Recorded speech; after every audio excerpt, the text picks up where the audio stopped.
What's going on, everybody? Welcome into Tennessee Football Talk. My name is Joey Petersen. If my voice sounds gone, well, that's because it is. I was lucky enough to be at Neyland Stadium last night, watch the Tennessee Volunteers take down the Arkansas Razorbacks a little bit closer than I wanted it to be, but regardless, a win is a win. And on today's show, we got some great news. Starting with 3 injury updates. You're going to hear what Josh Heupel had to say about Braylon Staley, DeSean Bishop, and Joey Aguilar. Great updates for all 3 of those players. And then make sure you stay tuned, because the other part of this is we got a great update on 5-star running back David Gabriel-Georges' visit to Knoxville yesterday.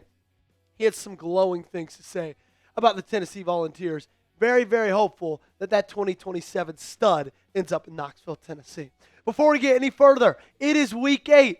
It is the 3rd Saturday in October, ladies and gentlemen. We are starting our Week 8 sub-battle against the Alabama Football Report. Unfortunately, they're off to a pretty hot start. 11 sub lead on us. But the good news is we got a long time until it's game time, okay? If you guys have not subscribed, change that today. Help us take down the Alabama Football Report in our Week 8 sub-battle, the most important sub-battle of the season so far. Let's take him down on YouTube before we do it on Saturday on the football field. All right, let's go to Josh Heupel, who spoke to the media like he does after every single game. But I feel like this one was a little bit more highly anticipated because there were a couple of injuries to some pretty big players. Debatably, 3 of your best offensive players, your best running back, your quarterback, and the wide receiver who played the best last night. Not your best wide receiver, but regardless, when Braylon Staley went down, had to go into the tent. That made some people's attention, ears perk up a little bit, so Josh Heupel addressed that after. Saying, Braylon, he was celebrating, having fun in the locker room. So I anticipate that he can be ready to go, which, of course, he's referring to this Saturday's game against Alabama. And that's phenomenal because, in my opinion, Braylon Staley was yesterday's most valuable player. He was phenomenal. He had his best game as a Tennessee Volunteer, and I don't even necessarily think it was close. You see the full game numbers, 6 catches, 109 yards, 18.2 yards a catch. He was close to 100 yards by halftime. In fact, he might have even had over 100 yards by halftime. He made so many great catches as well. Of course, there was that one across the middle of the field. First play of the game on offense. He ran a phenomenal little comeback route. Like, he had a phenomenal day yesterday. And with guys like Braylon Staley, Mike Matthews, even Miles Kitzman, all those 3 pass catchers, your biggest worry with them is not what happens once they get the ball in their hands. It's, can they consistently catch the football? He did that yesterday. Mike Matthews did that yesterday. Like, I thought yesterday, funny enough, even though Chris Brazzell was pretty much held to 1 catch for 5 yards, basically absolutely nothing, I thought from the wide receivers outside of Brazzell, Mike Matthews, Braylon Staley, even though Matthews' numbers and yards weren't that great, I just thought it was their best game. They caught everything that came to them. They were phenomenal, and they're part of the reason you were able to put up as many points as you did.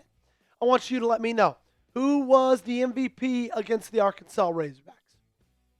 Get it to me in the comments section down below. I think it was Staley. You might think it's somebody different. You let me know right now. All righty, let's talk about our next injury update. We gave you Staley. Now it's time to give you DeSean Bishop, who went down late in the 3rd quarter. In my opinion, it was a hip drop tackle. They didn't call it. He exited the game, walked off on his own power, did not return. So, of course, Josh Heupel was asked about it. Well, he said, I don't think it's a long-term deal at all. You guys have heard me say it. I don't care where you're at, how much you've played. You get this stretch inside the SEC, the next guy is going to be called upon. And it was really, really cool because last night, when that next guy, being Peyton Lewis and Star Thomas, but especially Peyton Lewis, they stepped up. He had a phenomenal game once DeSean Bishop went out. When DeSean Bishop went out, it was a big kind of, I don't want to say worry, but it was definitely something that was talked about and worried about a little bit among Vol Nation, just given how good of a game he had against Arkansas. Like, he had a game, in my opinion, he showed Josh Heupel, hey, look, I'm the RB1 on this roster. Multiple big plays, ended up with over 140 yards on 14 carries, 10.4 yards a pop, and a touchdown. And I think he had 3 runs of 25 or more yards. He was just breaking off big runs, left, right, everywhere. He was phenomenal, okay? He is what kept this offense going. And I don't have to tell you enough that when this offense is balanced, when they can run the football, that's when Joey Aguilar's at his best. That's when this team is at their best as well. Speaking of Joey Aguilar, he went down. And I feel like everybody and the entire stadium went dead silent. And I don't feel like that. I was there. It happened. Nobody said a word. Ripped off a big scramble. He was around 30 yards. Didn't slide. Took a hit. Was down. Went out of play. But he came back. Of course. Josh Heupel was asked about it after. He said he just turned the numbers into our favor there at the end.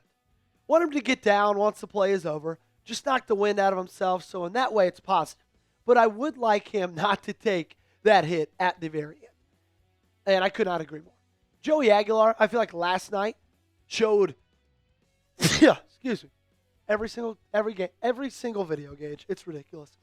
Okay, back to the content. I think Joey Aguilar, in my opinion, showed us his dual threat ability. And I think it's very, very underrated. I think it's very, very slept on.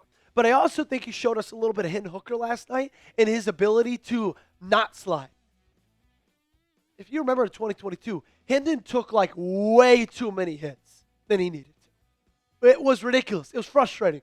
Obviously, he didn't get hurt till that South Carolina game, and that wasn't because of a hit. It was a non-contact thing. We don't need to talk about that. But I think the same goes for Joey Aguilar. He's got to be smarter about protecting himself, protecting his body, because if he goes down this season, I don't want to say it's over, but this defense is not good enough to win us games.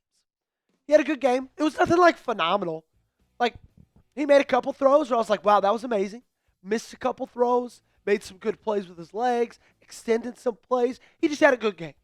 It wasn't, front page of the news, but it wasn't, what's going on with Joey Aguilar? At the end of the day, what I loved what he was able to do is he made that play late. And I'm talking about that long run that he ripped off. Ended up getting hurt on. Then George McIntyre comes in. Joey Aguilar goes back right in. Next play, quarterback power. Gets 6 or 7 on that. He made the play late. That's what I've been harping on for the entirety of this season. It doesn't matter if it's college football, the National Football League, the NBA, if it's cricket, it doesn't matter. If you're in a close game, the one who wins that game is who makes that clutch play late. And Joey Aguilar did that.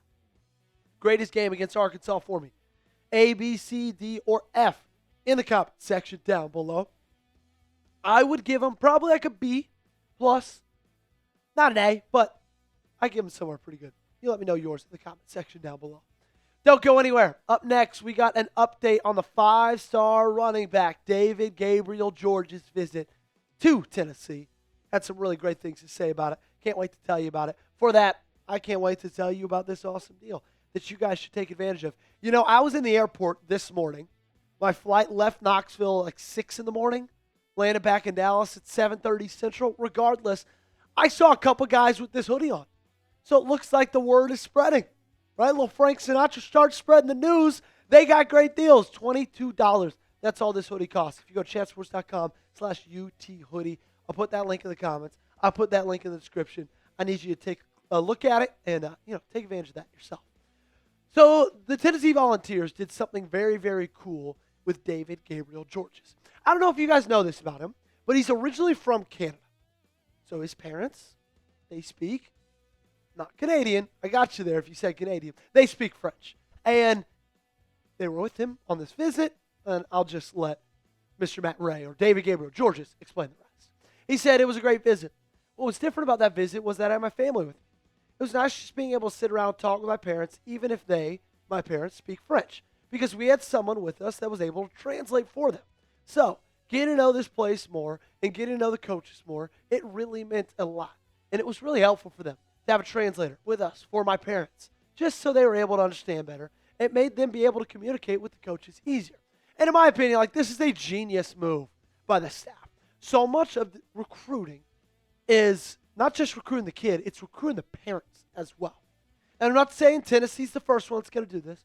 I'm not saying Tennessee's going to be the last one to do this, but you just love that they're checking that boxes. He's got his parents in town. You got to impress the parents. They don't speak English. Boom, let's get them a translator.